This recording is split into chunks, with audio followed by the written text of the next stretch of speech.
Ti nuk e qelluar mirë as me të majtin, as me djathtë ku ke qenë djalë. E jo më tash ti. Kush more unë? Ti pa kush unë? Se mos ke ngatronë në teatr. Ikëm. Unë të thaj me të dy, të thaj. Na, shiko këtu.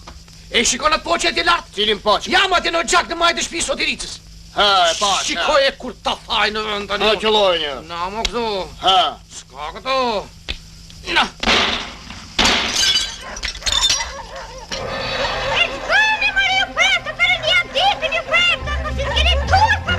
Aktori pa konkurrueshëm Dursak Nikolin Gjoja rikthehet në qytetin që e deshi me përkushtim, tashmë jo më nga ekrani, por nga një vepër skulpturore ende në embrion. Boceti i tij është ngjizur në studion e skulptorit Idris Balani. Rolet e tij kanë hyrë tashmë në fondin e kryeveprave të artit dramatik shqiptar. Dhe autori i bocetit Balani ka patur fatin e madh, sikurse pohonej që të punoj vetë me të disa kohë kur ai ishte në moshë shumë të re. Ka qenë një periudhë kohë që unë Nikolin Gjojën e kam njohur nga afër në ato momente. Bile mbaj mend me shfaqjen prefekti, në një moment kur nuk kishte po themi figurant që duhet ishte atë ditë atje, jam veshur edhe unë si milic, dhe në atë moment kur i drejtohet Guljem Radojës që ishte në role dhe që i thot jo, ti ke da flokët dysh, po unë ti daj kaq, diçka e kësaj natyre, edhe ne që ishim në skenë, kemi fillu të qeshim me lojën e shkëlqyer të Nikolin Gjojës.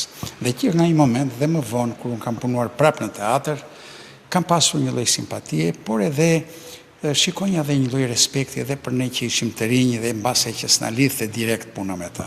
Skulptori Idris Balani, rreth projektit të kësaj skulpture, tregon ekskluzivisht për televizionin Adrianet sa ai gjithmonë ka patur dëshirë për ta përgjithësuar këtë figurë simpatike për ardashit Dursak dhe të gjithë vendit, në këtë rast në rolin e Gjabeqës në filmin Kapedani. Gjithmonë ka pasur dëshirë si ta bëj, çfarë të bëj, dhe ka pa një moment të tillë, domethënë një ndër rolet e tij më të spikatur në gjinin e humorit dhe që mbetet si figurë, domethënë që sa ta shohësh menjëherë është Gjabeqa. Filmi Kapedani. Po, kështu që unë jam kapur mas këtij motivi.